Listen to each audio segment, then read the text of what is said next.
Hi, it's Dr. Sandi Queen with Queen Homeschool Supplies, and I want to continue with my Charlotte Mason series today, talking to you about history in the Charlotte Mason approach. For me, history when I was a child was always just one of my least favorite subjects. I had graduated through public school with straight A's in every subject, including history, because yet I graduated knowing absolutely nothing about history. I was good at memorizing, and to learn history and get straight A's, all I had to do was to memorize lists of dates and generals and wars and events, take the test, get them all right, forget that whole list and start memorizing the list for the next week's test. And I hated it. It was boring. And I graduated, like I said, knowing nothing about history. When I started homeschooling my own children many years later, I dreaded teaching history because I thought it was a dry, boring subject. And that was before I discovered Charlotte Mason's methods.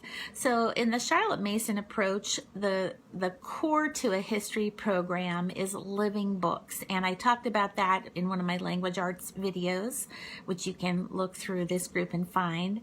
But living books are simply books that bring the subject matter to life for the reader. So a well-written biography like Edward VI, England's Valiant Boy King in our Living History Readers series.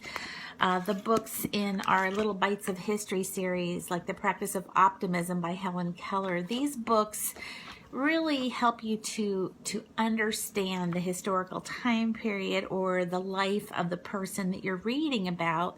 And it's much more engaging, much more interesting to learn history that way, when you can read books about real people and real events and just things that draw you into the story if it's a well-written story or a biography or whatever the case may be. And that is why we use in our Discovering History series living books as the base. And so in the Discovering History series, the living book is already integrated into the curriculum.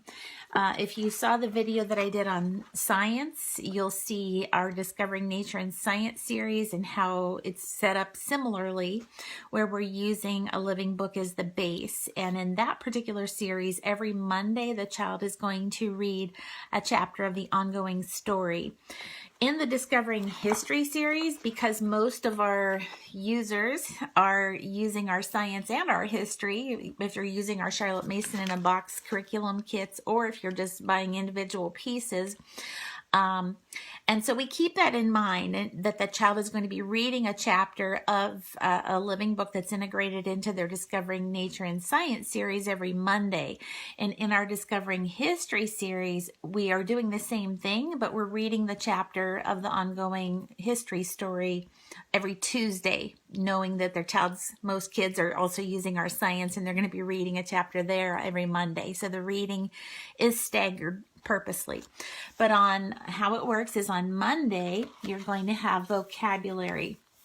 Okay, so there's a list of vocabulary words that the child is going to look up the definitions for and write every Monday, and those are words that are going to be used in the story that they are going to read on Tuesday, which is the history lesson. It is a living book, and it's integrated into each volume of the Discovering History series. Now, the volumes for younger children that aren't ready to look up and write all these vocabulary words, they are going to have vocabulary on Mondays as well, but there's one word taken from Tuesday's story, and it's already defined for them with a picture showing what it means.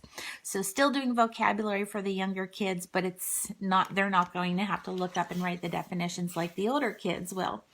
And then on Tuesday, they have the story. On Wednesday and Thursday, they've got different types of researching and writing type things.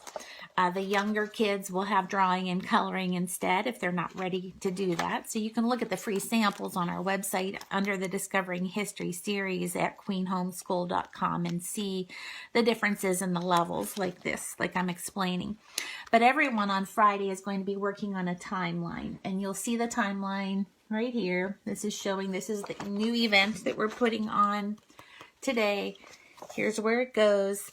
here's some event that we already put on in a previous lesson, just so that you see how it goes on according to where that event was. And then there's the next day's vocabulary for the next Monday.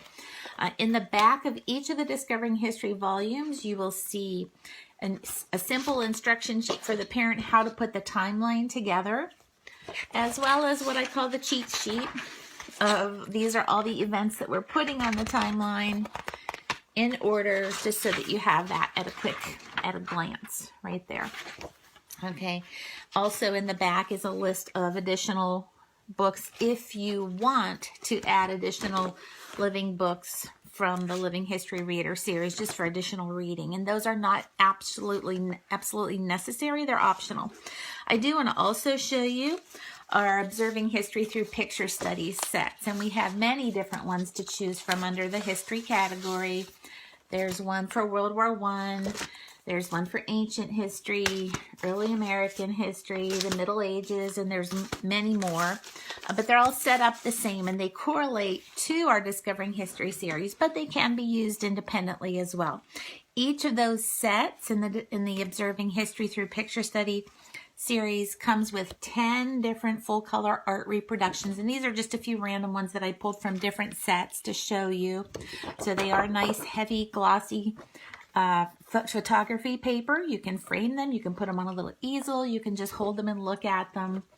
And these are giving you a visual glimpse into what everyday life was like during these different time periods, as well as exposing the child to different artists. And so each set also contains a little study guide that tells you more about each painting, what you see going on in that painting, how it pertains to the time period that you're learning about, and as well as a biography about each of the artists, so that you can learn about the artist and their style and their life as well. So many different, sorry for the glare, but I'm not a professional video maker, as you can tell. Okay, but I just wanted to give you an idea of some of the some of the paintings that are included in some of these different sets, just so that you can see the variety. Okay, and so we're talking about different things like the costume, the clothing that they wore, and the things that you see going on in the painting, and how it relates to the time period. These are all set up by time period. So in a nutshell, that's what we have to offer at queenhomeschool.com.